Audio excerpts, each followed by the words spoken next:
তারেক রহমান যদি চিরস্থায়ীভাবে আইন করে সংসদে পাশ করিয়ে আওয়ামী লীগের রাজনৈতিক কার্যক্রম নিষিদ্ধ করার পথ পরিষ্কার করে ফেলেন, তাহলে জামায়াতে ইসলামী জাতীয় নাগরিক পার্টির মতো দলগুলো রাজনীতিতে, বাংলাদেশের রাজনীতিতে যেভাবে সুপ্রতিষ্ঠিত হবে, এই অবদান তো কিছুতেই জামায়াতে ইসলামী জাতীয় নাগরিক পার্টির পক্ষে অস্বীকার করা সম্ভব হবে না। বাংলাদেশের নবনির্বাচিত প্রধানমন্ত্রী তারেক রহমান একটা বিরাট চমক দেখিয়েছেন। চমক বললেও কম বলা হবে। এমন এক ঘটনা ঘটাতে যাচ্ছেন যেটা কিনা রীতিমতো স্তম্ভিত করে দিয়েছে বাংলাদেশে এবং বাংলাদেশের বাইরে থাকা আওয়ামী লীগের নেতা কর্মী সমর্থকদের। মানে এ নিয়ে কোনো আলাপ ছিল না তেমন, যে আওয়ামী লীগের রাজনৈতিক কার্যক্রম নিষিদ্ধ করে অন্তর্বর্তীকালীন সরকার, ইউনূস সরকার যে অধ্যাদেশ জারি করেছে, তারেক রহমান সরকার সেটাকে আইনে পরিণত করবে কিনা। বরং জুলাই সনদ বাস্তবায়নে গণভোট অধ্যাদেশ কেন এখনো আইনে পরিণত করতে রাজি হচ্ছে না, বা সেটি কেন আইনে পরিণত করার জন্য সংসদে তোলা হচ্ছে না, এই নিয়ে আলাপ চলছিল জোরদার সংসদে। এবং সংসদে, মানে এই ভাগাভাগির সংসদে, জামায়াতে ইসলামী জাতীয় নাগরিক পার্টির নেতৃবৃন্দ ঘোরতর মানে আলাপ প্রতিবাদ গড়ে তুলেছিলেন যে এই যে তাদের সংবিধান সংস্কার পরিষদটা, সেটাই বা কেন গঠিত হলো না, তারা শপথ নিলেন না কেন বিএনপির সংসদ সদস্যরা, এবং কেন সেই পরিকল্পনা অনুযায়ী সংবিধান সংস্কারের পথে তারা যাচ্ছেন না, গণভোটকে কিভাবে তারা অগ্রাহ্য করছেন।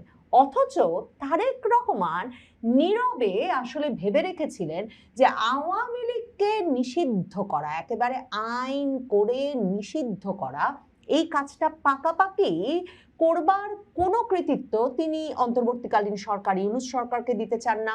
কারো দাবি দেওয়ার মুখে করেছেন, এগুলোর কোনো পরিপ্রেক্ষিত তৈরি করতে চান না। তিনি তার উদ্যোগে সরাসরি আওয়ামী লীগের রাজনৈতিক কার্যক্রম নিষিদ্ধে আইন পাশ করিয়ে নিতে চান সংখ্যাগরিষ্ঠতার জোরে, নিরঙ্কুশ সংখ্যাগরিষ্ঠতার জোরে। এবং সে কারণে যখন ভাবা হচ্ছিল যে বিএনপি সরকার, তারেক রহমান সরকার সম্ভবত রাজনৈতিক কার্যক্রম নিষিদ্ধ করে আওয়ামী লীগের বিরুদ্ধে যে অধ্যাদেশ জারি করেছে অন্তর্বর্তীকালীন সরকার, সেটা আর আইনে পরিণত করতে উদ্যোগ নেবে না, কারণ তারেক রহমান তো নির্বাচনের আগে মার্কিন যুক্তরাষ্ট্রের প্রভাবশালী সাময়িকী, বিশ্বের প্রভাবশালী সাময়িকী টাইম ম্যাগাজিনকে দেওয়া সাক্ষাৎকারে স্পষ্টভাবে বলেছিলেন যে নির্বাহী আদেশে কোনো রাজনৈতিক দলের কার্যক্রম নিষিদ্ধ করা তিনি যুক্তিসঙ্গত মনে করেন না, তিনি পছন্দ করেন না। কারণ একটা দলকে যদি এখন নিষিদ্ধ করা হয়, তাহলে কে বলতে পারে আগামীতে আমার দলটা, মানে তার দল বিএনপিকে কেউ নিষিদ্ধ করবে না।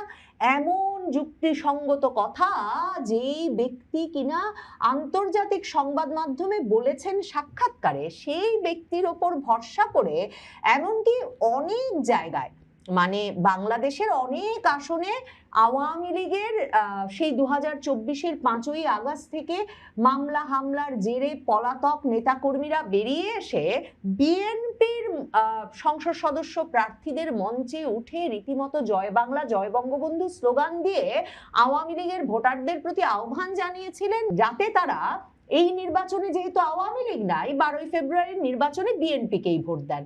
মির্জা ফখরুল ইসলাম আলমগীর সহ বিএনপির নেতাদের একটা বিরাট অংশ মূলত তাদের নির্বাচনী প্রচারণায় এটা বলে প্রচার করেছিলেন যে তারা সব এলাকায় আওয়ামী লীগের নেতা কর্মী যাদের বিরুদ্ধে কোনো সঠিক মামলা নাই, যারা সরাসরি কোনো অপরাধের সঙ্গে জড়িত না, যাদেরকে ভুয়া জুলাই হত্যা মামলায় জড়িয়ে ফেলা হয়েছে, তাদের বিরুদ্ধে মামলা মোকদ্দমা তুলে নেওয়ার ব্যবস্থা করবেন এবং শান্তিপূর্ণভাবে তারা যাতে আবার এলাকায় বাস করতে পারেন সে ব্যবস্থা করবে। এমনকি জামায়াতে ইসলামী জাতীয় নাগরিক পার্টির নেতৃবৃন্দ প্রকাশ্যে কথা বলতে থাকেন যে বিএনপি আওয়ামী লীগের ভোটে এই নিরঙ্কুশ সংখ্যাগরিষ্ঠতা পাওয়া নিশ্চিত করছে। অথচ তারেক রহমানের পরিকল্পনা ছিল অন্য। তারেক রহমান দেশে ফিরেই 25শে ডিসেম্বর বলেছিলেন কিন্তু আই হ্যাভ আ প্ল্যান। কাজেই তার পরিকল্পনাটা ছিল যে তিনি আসবেন, এসে তিনি এই ধরনের কথাবার্তা বলবেন, যেমন নির্বাচনে জেতার পরেও তো তিনি রয়টার্সকে দেওয়া সাক্ষাৎকারে বলেছেন যে শেখ হাসিনার পুত্রকন্যারাও নির্বাচনে বা রাজনীতিতে ফিরতে পারবেন কিনা সেটা জনগণ ঠিক করবে। তিনি মনে করেন জনগণ যাকেই চাইবে তারই রাজনীতি করার অধিকার আছে। কিন্তু তারেক রহমানের প্ল্যান ছিল, তার আই হ্যাভ আ প্ল্যানের অংশ ছিল যে তিনি যখন নির্বাচিত হয়ে ক্ষমতায় আসবেন তারপর নিরঙ্কুশ সংখ্যাগরিষ্ঠতার জেরে একদিকে যেমন এই যে জামায়াতে ইসলামী জাতীয় নাগরিক পার্টির আবদার মতো তিনি জুলাই সনদ পাশ করবেন না, গণভোট অধ্যাদেশ পাশ করবেন না, গণভোটকে পাত্তা দিয়ে জাতীয় নাগরিক পার্টি জামায়াতে ইসলামীর কথা মতো সংস্কার করবেন না, অন্যদিকে তিনি এমন সংস্কার সাধন করবেন সে যেসব অধ্যাদেশকে তিনি আইনে পরিণত করবেন তাতে শেষ পর্যন্ত জামায়াতে ইসলামী জাতীয় নাগরিক পার্টিরও আর মুখ থাকবে না যে তারা সংসদে বা সংসদের বাইরে আন্দোলন গড়ে তুলে বলবে যে কই আমাদের ইচ্ছামতো সংস্কার তো হলো না।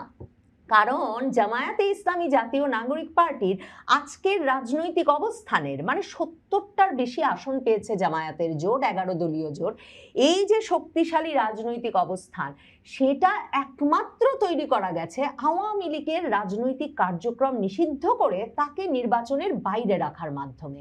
এখন তারেক রহমান যদি চিরস্থায়ীভাবে আইন করে সংসদে পাশ করিয়ে আওয়ামী লীগের রাজনৈতিক কার্যক্রম নিষিদ্ধ করার পথ পরিষ্কার করে ফেলেন, তাহলে জামায়াতে ইসলামী জাতীয় নাগরিক পার্টির মতো দলগুলো রাজনীতিতে, বাংলাদেশের রাজনীতিতে যেভাবে সুপ্রতিষ্ঠিত হবে এই অবদান তো কিছুতেই জামায়াতে ইসলামী জাতীয় নাগরিক পার্টির পক্ষে অস্বীকার করা সম্ভব হবে না। এবং সেই প্রশংসা যখন পুরোপুরিভাবে তারেক রহমানকেই দিতে হবে, কারণ তারেক রহমান আগেই বলেছিলেন নির্বাহী আদেশের মাধ্যমে রাজনৈতিক কার্যক্রম নিষিদ্ধ করা তিনি যুক্তিসঙ্গত মনে করেন না। কিন্তু সংসদ, একটা নির্বাচিত সংসদ হোক না, ভাগাভাগির সংসদ হোক না, সেই সংসদকে নির্বাচিত করার আগেই অধ্যাদেশের মাধ্যমে একটা বৃহত্তম রাজনৈতিক দলকে বাইরে রেখে তারপর নির্বাচনটা করে এমন একটা সাজানো গোছানো সংসদ তৈরি করতে হয়েছে। কিন্তু সেই সংসদের মাধ্যমে আইন পাশ করিয়ে একবার যদি আওয়ামী লীগকে নিষিদ্ধ করা যায় এবং সেই নিষিদ্ধ আইনের সঙ্গে নাকি আবার আওয়ামী লীগ করলে শাস্তিমূলক ব্যবস্থার বিধানও যুক্ত রাখা হচ্ছে, তাহলে মানে ওই যে এলাকায় এলাকায় যেই নেতা কর্মী সমর্থকদের প্রতিশ্রুতি দেওয়া হয়েছে যে ভুয়া মামলায় যাতে আপনাদের হয়রানি না করা হয় আমরা দেখব, ঢালাও জুলাই হত্যা মামলায় যাতে আপনাদেরকে দিনের পর দিন জেলে থাকতে না হয় দেখব, তারা যদি এখন দলে দলে এসে বিএনপি, জামায়াতে ইসলামী বা জাতীয় নাগরিক পার্টিতে যোগ না দেয়, তাহলে এই ব্যক্তিদের পক্ষে তো এলাকায় কেন পুরো বাংলাদেশেই টিকে থাকা সম্ভব হবে না। কারণ তারা একটা শাস্তিযোগ্য নিষিদ্ধ দলের সদস্য হিসেবে, সমর্থক হিসেবে, নেতাকর্মী হিসেবে বিবেচিত হবে। শেখ হাসিনা এই নির্দেশনা দিচ্ছিলেন যে আপনারা দলে দলে এখন জেলায় জেলায় গিয়ে, শহরে শহরে গিয়ে আওয়ামী লীগের কার্যালয়গুলো খুলুন, ওইসব কার্যালয়ে বসতে শুরু করুন, স্থানীয় নির্বাচনে প্রতিদ্বন্দ্বিতা করার পথ বের করুন। কারণ ওই অন্তর্বর্তীকালীন সরকার একটা নিষিদ্ধ সরকার, অসাংবিধানিক সরকার, অবৈধ সরকার, ওই সরকার কোন অধ্যাদেশের মাধ্যমে আওয়ামী লীগ নিষিদ্ধ করেছে ওটাকে পাত্তা দেওয়ার কোনো প্রয়োজন নাই। এবং সেই জোরের ওপর ভিত্তি করে কিন্তু তারেক রহমান সরকারকে পরখ করে দেখছিলেন আওয়ামী লীগের নেতাকর্মীরা সারা বাংলাদেশ জুড়ে, মানে প্রায় 40টির মতো কার্যালয় তারা খুলেছেন। সেটা যেমন আমার দেশ পত্রিকাতেই দেখেছি, আর ছবি তো দেখেছি। সারা বাংলাদেশে এই আওয়ামী লীগ নেতাকর্মীরা বার কাউন্সিল নির্বাচন থেকে শুরু করে স্থানীয় নির্বাচনে কি করে যুক্ত হওয়া যায় সেসবের নানা রকম প্রচেষ্টাও নেওয়া শুরু করেছিলেন। কিন্তু এখন এই যে মানে এর মধ্যে 7ই মার্চে তারেক রহমান সরকার গ্রেফতার করেছে বটে, 32 নম্বরে সাধারণ নারী পুরুষ ফুল দিতে যাচ্ছে কেন তাদেরকে গ্রেফতার করে সন্ত্রাস বিরোধী আইনে মামলা দেওয়া হয়েছে। 7ই মার্চের ভাষণ ছাড়ার অপরাধে ঢাকা বিশ্ববিদ্যালয়ের ছাত্রছাত্রীদের গ্রেফতার করা হয়েছে, মামলা দেওয়া হয়েছে, এসব সত্যি বটে। কিন্তু অন্যদিকে আবার ওই যে কার্যালয়গুলো খুলতে দিচ্ছিল, নানা জায়গায় ছাড় দিচ্ছিল, আবার মানে এক রকমের সুতা টেনে ধরছিল। এতে মনে করা হচ্ছিল যে তারেক রহমান সরকার হয়তো মানে আওয়ামী লীগকে ছাড় দেবেন, কিন্তু তারা যাতে মহাসমারোহে রাজনৈতিক ময়দানে না আসতে পারেন সেই সুতাটাও ধরে রাখবেন। কিন্তু এভাবে যে একেবারে আইন করে আওয়ামী লীগের রাজনৈতিক কার্যক্রম নিষিদ্ধ করে ফেলার উদ্যোগ নেবে তারেক রহমান সরকার, সে বিষয়ে কারো কোনো প্রস্তুতি ছিল না। এবং এখন আওয়ামী লীগকে একেবারে নতুন করে ভাবতে হবে। মানে তারেক রহমান তো ভারত, যুক্তরাষ্ট্র, বাংলাদেশ সেনাবাহিনী সহ অত্যন্ত শক্তিশালী কয়েকটি পক্ষকে রীতিমতো নানা রকম প্রতিশ্রুতি দিয়ে তবে বাংলাদেশের রাজনীতিতে নির্বাচনের আগে আগে তার মা যখন মৃত্যুশয্যায় একেবারে ডিসেম্বরের শুরুতে এই সিদ্ধান্ত জানাতে পারলেন যে তিনি আসলে দেশে ফিরতে পারবেন নির্বাচনের তফসিল ঘোষণার পরে। তার আগে পর্যন্ত তার দেশে আসার কিছু ঠিক ঠিকানা ছিল না। কাজেই তখনও মনে করা হয়েছিল এই যে ভারতের অতি উৎসাহ তারেক রহমানকে সমর্থন দিতে, তার একটা বড় কারণ এই যে তারেক রহমানের সঙ্গে তাদের এই বোঝাপড়াটা হয়ে গেছে যে তারেক রহমান সরকার আসবে, বিএনপি সরকার ক্ষমতায় আসবে এবং এসে তারা আওয়ামী লীগের ওপর থেকে নিষেধাজ্ঞার যে কঠোর ব্যবস্থা সেটাকে ধীরে ধীরে শিথিল করবে এবং আওয়ামী লীগ রাজনৈতিক কার্যক্রমে ঢুকবে, বাংলাদেশের রাজনীতিতে একটা ভারসাম্য আসবে। আমেরিকা ভারতের যে শঙ্কা যে মানে বাংলাদেশের রাজনীতিটা ভীষণভাবে কট্টরপন্থী হয়ে পড়বে, ভাবা হয়েছিল তারেক রহমান সে প্রতিশ্রুতি দিয়ে এসেছেন যে আওয়ামী লীগকে আবার রাজনৈতিক কার্যক্রমে সুযোগ দেওয়ার মাধ্যমে সেই কট্টরপন্থা থেকে বাংলাদেশকে তিনি সরিয়ে নেবেন। কিন্তু কে জানে তারেক রহমানের কি শুধুই বোঝাপড়া আমেরিকা, ভারত, বাংলাদেশ সেনাবাহিনীর একটি পক্ষের সঙ্গে হয়েছিল, নাকি অন্য পক্ষগুলোর সঙ্গেও হয়েছিল যারা বাংলাদেশে আসলে কট্টরপন্থী রাজনীতির বিকাশ চায়? চীন, তুরস্ক, পাকিস্তান। মানে তারেক রহমান তো বিস্মিত করে দিয়ে এরই মধ্যে সেনা গোয়েন্দা সংস্থার প্রধানকে আইএসআই চিফের সঙ্গে দেখা করতে পাকিস্তান পাঠিয়েছেন। তারেক রহমানকে চীনের কাছ থেকে সরাতে মার্কিন যুক্তরাষ্ট্রের আবারও বিশেষভাবে নানা রকম ইঙ্গিতপূর্ণ ধমক এবং হুমকি দিতে তো হচ্ছে। কাজেই তারেক রহমান কার তরফে খেলতে চাইছেন কে বলতে পারে। জামায়াতে ইসলামী এবং জাতীয় নাগরিক পার্টি শুধুই এতে সন্তুষ্ট থাকে কিনা এখন আসলে এর উপরেও হয়তো অনেক কিছু নির্ভর করবে। আওয়ামী লীগ কি ভিন্ন নামে ফিরবে?